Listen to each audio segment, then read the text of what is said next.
affirmative action. But we're having the wrong conversations. I sound harsh today, but I have to speak the truth. This is the only thing I know how to do. I only know how to speak the truth. We are having the wrong conversations. Like now, the conversations that are being had about affirmative action is, how do we nominate more women? No, that's not the conversation we should be having. But women are supporting it. We should not be having a conversation of how do we nominate more women. We should be having a conversation of, we've been nominating 18 to 20 women every cycle for the last I don't know how many years. Why are they not getting elected? Then fix the problem. Or how do we get more women elected? Because if you keep talking about how do we nominate more women, right now in the Senate we have 3 elected. If we continue with that conversation, next cycle we have 1 woman elected. Do you realize we have to nominate more women to the Senate? Then we are not solving the problem. On a paper level, Senator, on a paper level, haven't we solved that problem? When people ask as well, are there women senators in the Senate? You say yes, there are. In theory. In theory, but is that, when I read at exactly what affirmative action wanted to correct, from the design of it, they've corrected it. Because it's up to until affirmative action that we started seeing more women leaders in Senate. They are there now. Yeah, I don't want to throw cold water on the attempts that have been on affirmative action. That's why I keep saying affirmative action is needed, and it's a starting point, and this far we have come, because it is a privilege to even be put in those spaces. That one I will agree. Now, we have to move to the next level. Where are they not getting elected? That's my argument is. Yes. Even if today we put 100 nominated members of parliament into the National Assembly and the Senate, what are the chances in the next election cycle 50% of them will be elected? That's where I'm taking the conversation to. Because we can't keep nominating women.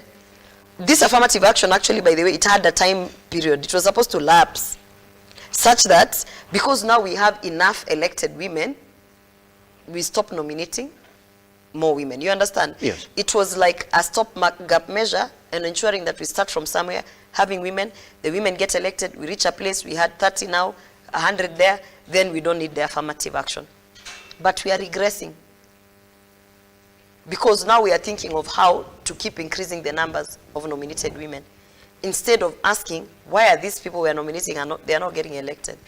So and I know it's someone will say, oh, she's talking like that and she's a product of the. I appreciate that I'm a product of the affirmative action, and by the way, and I know it might sound very arrogant, but I earned and I worked hard in the political space to get nominated in various platforms. And I want to know that I'm not going to get nominated again. I want to work to get elected. Yes. That should always be the angle. The end goal, isn't it? Yeah. Of this particular, and that's what takes me to the next question then. But you not getting elected is not a problem of affirmative action, is it, Gloria?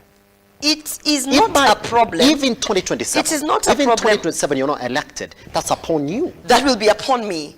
That's what I'm trying to say.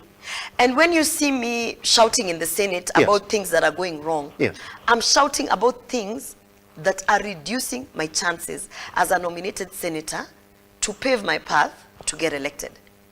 I'm trying to say I'm being dealt bad cards. I am being shortchanged intentionally. Are you saying that indeed if you're nominated, then you're running into blocks at the Senate? Yes, that's what I'm trying to say.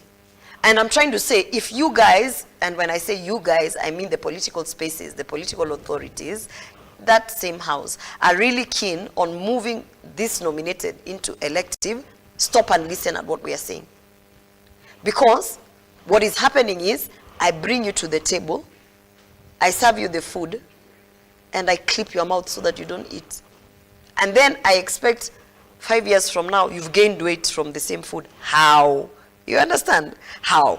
You can't set me up for failure. So that is what you see me shouting about. Hey, hey, hey.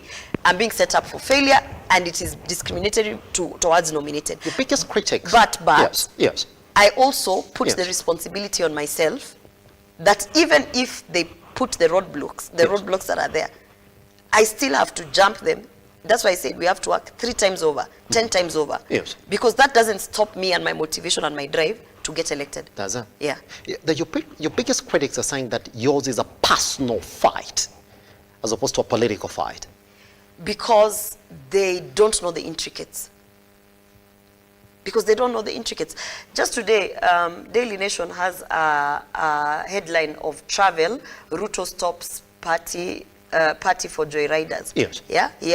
The president has actually said this travel thing was when I was fighting last week when they were suspending me, right? It was right after I asked and demanded to be given a travel report showing each single senator, this is how much money they've spent in the year for traveling. Showing each single Senate staff member, this is how much money they have spent for domestic and international travel. I asked for that report, and they suspended me the next week. Now today you see the president saying, this travel has become ridiculous. So was that a personal fight? Who was I fighting with personally? I was playing my role of oversight. I was trying to show people those roadblocks I was talking about that seemed to be personal. They are not personal. I am being set up for failure. Yes. Me as a nominated senator That's it. who is working to get elected. I'm not the only one who's a nominated senator who's working to get elected. We are many who are working to get elected, who are facing the same challenges I'm facing, but perhaps they have their own other ways to navigate. My way of navigating is blowing the whistle. I blew the whistle. You can check on record. A week ago, more than a week ago, I wrote a letter. It's in public.